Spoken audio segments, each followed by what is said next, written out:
Dear friends, good morning. I am really thankful to the organizers for calling me here to share my thoughts on the neuroscience of sleep. So, in next half an hour or so, we will discuss about what is sleep. Then we will try to discuss what is the reason that we fall asleep. Then we will look at the mechanisms of the sleep, that is the basic neuroscience of the sleep, and then I'll summarize my talk. So, when we try to define the sleep, it is basically a state of altered consciousness, which is, of course, reversible, unlike coma, which is rarely reversible. And during this sleep, we have a disconnection from the internal as well as external milieu. And if we look at behaviorally, it is characterized by the quiescence, unless the patient is having some or the other sleep disorder.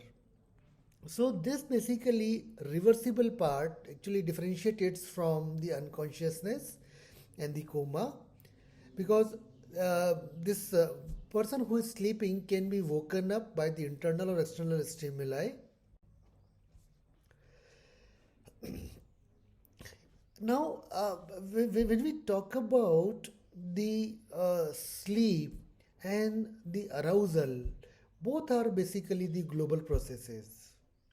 And when we talk about that these are global processes, that means both of these states, they affect the motor, sensory, endocrine, autonomic nervous system, emotions, as well as the waves of the brain, that is the EEG. And changes in all these activities and in all these physiological systems, they actually take place during both these states, and they so different states, different physiological functions during these two states, they at times help us to identify whether we are sleeping or whether we are awake. Now, the biggest question is, why do we sleep? Say, if we look at why do we sleep, there are a number of different hypotheses, but say grossly, if we look at the process of falling in the sleep, that shows that there are two different mechanisms. One is the homeostatic process, and second is the circadian process. They actually work together, and then they make us fall asleep. So this is basically the process. C is the circadian process, as you can see here. So the process C, when it actually, as the name suggests, it is a circadian process. So it basically um, alters throughout a day, and this process C decides whether what is the time to fall asleep and what is the time to stay awake. And this, because of this process C, or the circadian process, there is secretion of melatonin during the dark in humans, because we are a diurnal species. And then when we have a secretion of melatonin, then the melatonin acts on the other areas of the brain, and it allows us to fall asleep. And as we sleep, the secretion of the melatonin reduces, and in the morning, just before around 2 hours before the final wake time, the secretion of melatonin is at its nadir, and at that time actually we start again um, develop a process which increases the arousal, so we stay awake throughout the day and we wake up in the morning. Second process that acts in this in falling asleep and staying asleep is the process H, or the homeostatic process.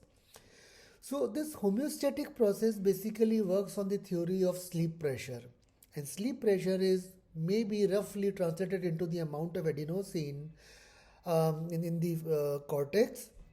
So longer we are awake, higher the amount of adenosine in the cortex, and greater the sleep pressure. So since we remain awake throughout the day, because of this homeostatic drive, the sleep pressure, it increases, and the time when these two processes they coincide, the sleep pressure reaches to the maximum, And also the secretion of the melatonin starts at that time. Actually we fall asleep, and then as we sleep, sleep pressure also reduces, and in the morning the sleep pressure is at its minimum provided we have taken the optimal amount of the sleep. If we are not able to sleep on any day, then the sleep pressure keep on increasing, as you can see here. And this, because of this additional sleep pressure, the people who are sleep deprived, they fall asleep at even odd times, and that can result in a number of accidents, whether it's road traffic accidents or industrial accidents. Now we will discuss both of these mechanisms separately. So when we talk about the homeostatic mechanism, it basically acts on a flip-flop switch. So there are two different areas in the brain. One of the areas are basically the sleep promoting areas. That is the ventrolateral preoptic area, which basically secretes the inhibitory neurotransmitters like GABA and ghrelin. And then we have the ascending reticular activating system, which is spread throughout the brainstem, and it includes cholinergic neurons, serotonergic neurons, noradrenergic neurons, histaminergic neurons, and all these neurons, they actually try to keep us awake and alert.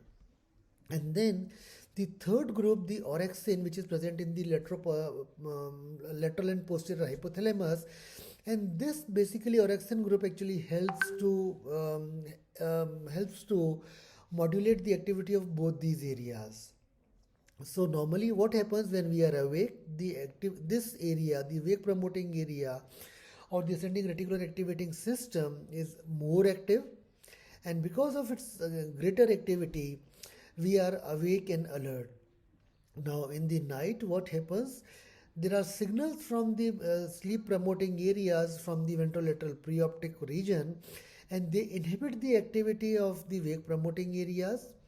They also give inhibitory signals to the orexinergic neurons, which actually provide the stimulatory inputs to the ascending reticular activating system, and this is why we actually fall asleep.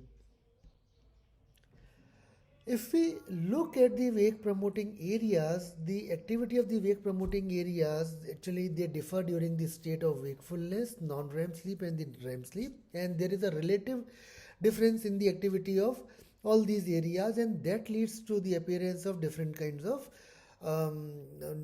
sleep stages. For example, when we look at the serotonergic neurons, its activity is highest during the wakefulness. Goes down during the non-REM sleep and become the lowest during the REM sleep. And similarly, we can see here that during the REM sleep, the activity of the cholinergic neurons, it is high, which are present in the laterodorsal tegmental nucleus, and that give rise to many of the features of the REM sleep, as we shall see in the later slides. But we need to understand that this is not the neurotransmitters which actually govern the state of wakefulness and the REM and non-REM sleep. It is basically the receptors on which they act on. And we all know that the receptors can be inhibitory or excitatory. There have been some studies which have shown then that if there is any damage to the arousal system in the brain stem, that leads to the disruption in the sleep-wake cycle. But when these lesions become chronic, then they actually have little effect. So that shows the amount of the neuroplasticity that the brain has. And lastly, we need to understand that say when we see that somebody is sleeping behaviorally, within seconds of that, the arousal system gets either activated or deactivated. Now first we look at the sleep promoting areas. So basically we have two different nuclei. One is in the preoptic area, that is the ventrolateral preoptic area and the median preoptic area. And these two nuclei, the ventrolateral preoptic nucleus and the median preoptic nucleus, they basically, as we have already discussed, they send the inhibitory signals to the neurons of the ascending reticular activating system, and they basically, these neurons are responsive to the sleep pressure. So what has been found in different experiments that when we are awake for a long time, the activity of these neurons it increases, and they become active during the non-REM as well as the REM sleep. Now, important part is that the median preoptic nuclei, they actually start discharging just before the sleep, and they send up positive signals to the ventrolateral preoptic area as well. Now, how does the sleep gets orchestrated? If we look at the preoptic area that we discussed just now, that in the preoptic area we have ventrolateral preoptic area and median preoptic nuclei. So among these, the ventrolateral preoptic area neurons, they actually show the increased activity during the spontaneous transition between waking and the sleep, and their activity keep on increasing as the sleep stage deepens. That means we go from N1 sleep to N3 sleep, and activity is highest during the stage of the deep sleep or the delta waves, that is the N3 sleep.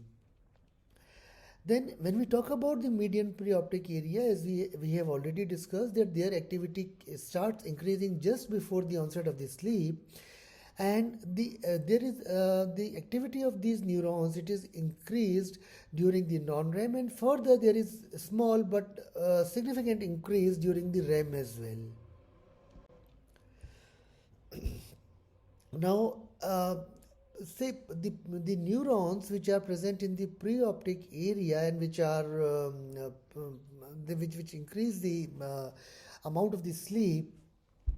So it has been found that as we say longer we are awake, the firing of these neurons keep on increasing with every minute we are awake, and that shows that this is basically these neurons, they respond to the sleep pressure that we discussed earlier, and as the person spends more time in the N3 sleep or the deep sleep or the slow wave sleep, their firing reduces. And we all know that the amount of the deep sleep or the slow wave sleep reduces as the night progresses or as the sleep progresses. So the firing of these neurons also reduce, and that is the reason when the firing becomes almost to the baseline, then we wake up. So these neurons in the preoptic area, basically they work as a homeostatic switch.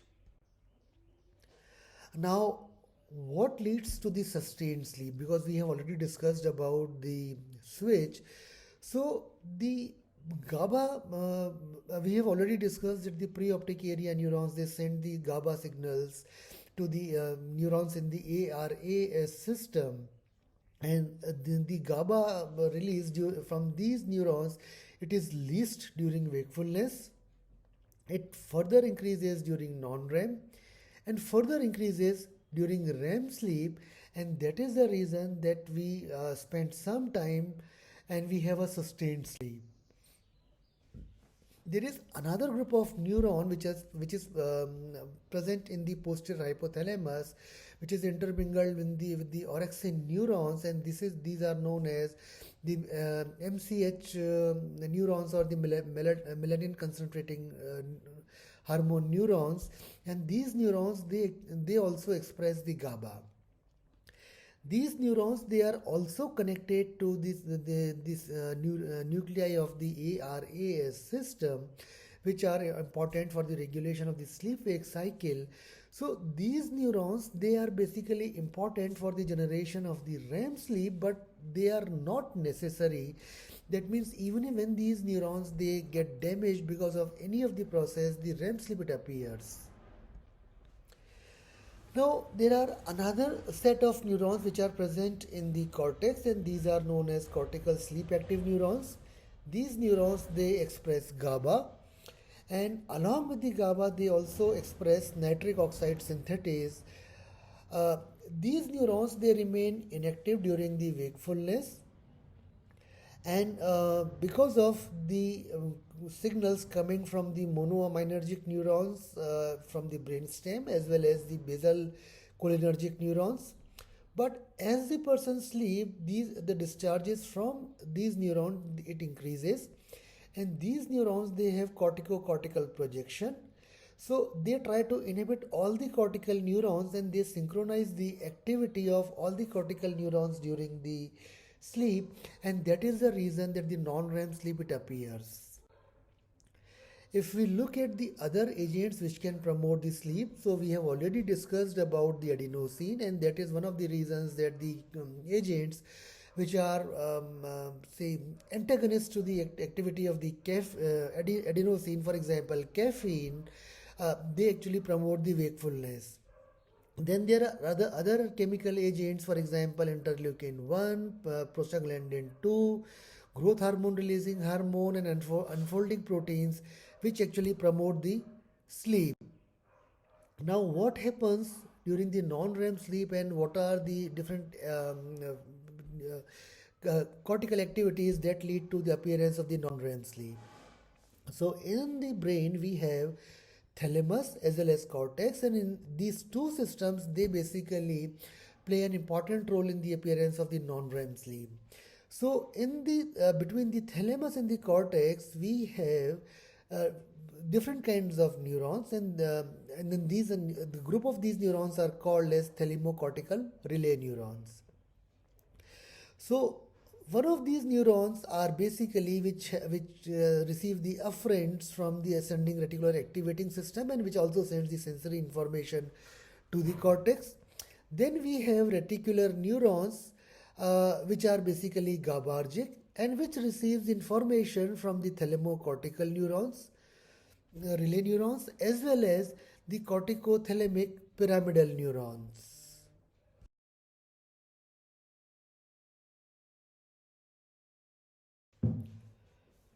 So the important part is these reticular neurons, since they receive the signals from both the cortex as well as the afferent neurons, so they are in a strategic position where they actually control the activity of both the neurons. So these reticular neurons they are hyperpolarized, and then they show the burst firing, which creates the strong inhibitory post-synaptic potential, and these are basically then relate to the cortical neurons, and that lead to the generation of the spindles. And say these spindles they basically prevent the transfer of the information from the periphery to the cortex, and that is the reason that we remain unaware of what is happening in the surroundings, or in the internal environment during sleep. Then, when we talk about the N3 sleep or the slow wave sleep, which is characterized by the delta waves, so this sleep is seen even after the even after the removal of the thalamus. So that shows that the thalamus does not play any role in the appearance of the delta waves. So these are basically isolated relay neurons which generates the delta potential because of the interaction of the two different currents. One is the calcium channel currents, and second is the hyperpolarization active cation current, which is known as the H current.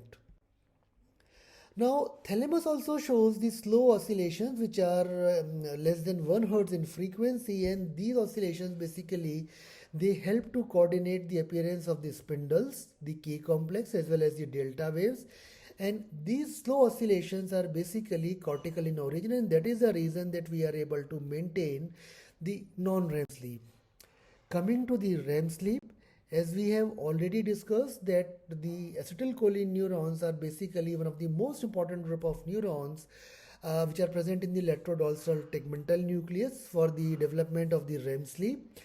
And all these neurons, we have already discussed that the serotonergic neurons, the dopaminergic neurons, the noradrenergic neurons, they also remain active during the REM sleep.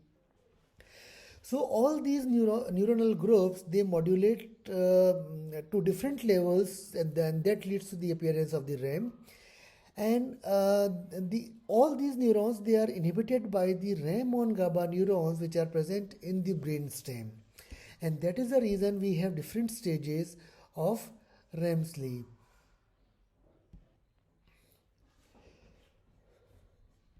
So this is how the REM sleep it appears. Now, when we talk about the REM sleep, unlike non-REM sleep, which is more or less synchronized across the cortex, the REM sleep is basically a state of desynchronized sleep, and similar more or less to the waking EEG. It was first discovered by the Aserinsky and Dement, and during the REM sleep, we see multiple activities. For example, we see the muscle twitches, especially in the somatic muscles, extraocular muscles.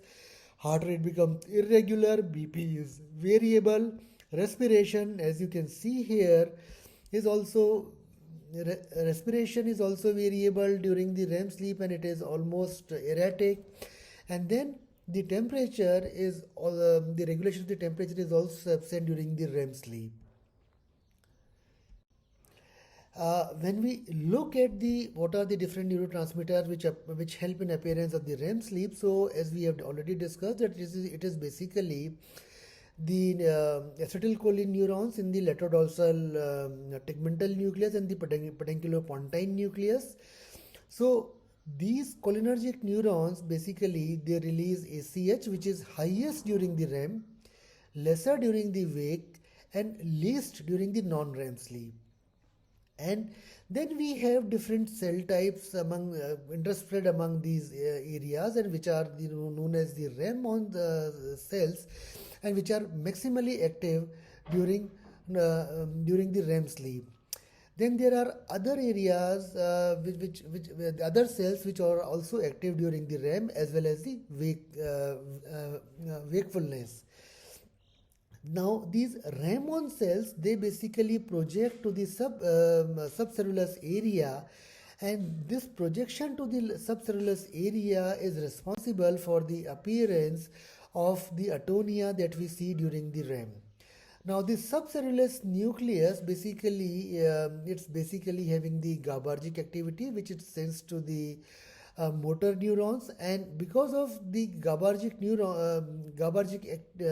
first it is having the it has the glutamate which then activates the neurons which sends the inhibitory signals to the motor neurons, and this is how the muscles they become paralyzed during the REM sleep.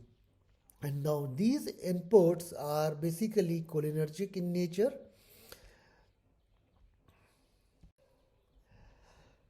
Now, what happens that in certain cases this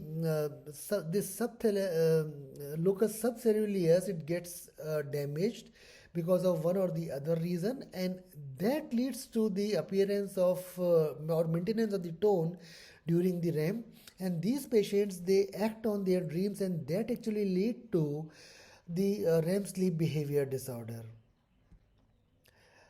Now let's discuss in a bit about the circadian system, because we have already discussed about the homeostatic system.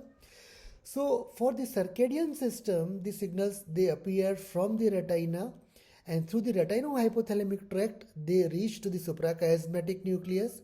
From suprachiasmatic nucleus through the superior cervical ganglion, the stimuli they reach to the pineal gland that lead to the secretion of melatonin, and this melatonin acts on the multiple areas in the brain and the periphery, and then that's how it helps in regulation of the metabolic activity as well as the sleep-wake cycle. When we talk about the suprachiasmatic nucleus, these cells they have the circadian clock. So this suprachiasmatic nucleus is known as the master circadian clock, because the circadian clocks are also present in all the organs of the body, and these peripheral circadian clocks they are basically in the control of the suprachiasmatic nucleus or the master circadian clock. So this suprachiasmatic nucleus basically regulates the activity of the peripheral circadian clocks, and this is how the change in the circadian rhythm can alter the metabolic activity and the physiological functioning in the body. Now, what decides the timing of the sleep? Of course, light is one of the major disturbers, but besides light, there are other environmental factors. For example, our activity, the working activity, the stress, the social life.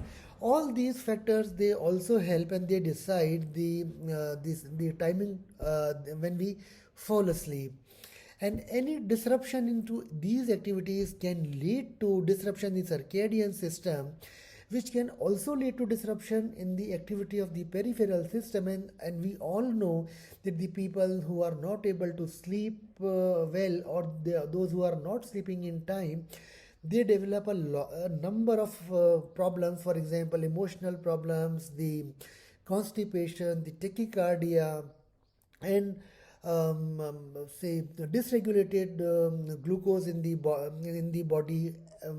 So all these say physiological adverse effects they appear because of the changes in the timing of the sleep.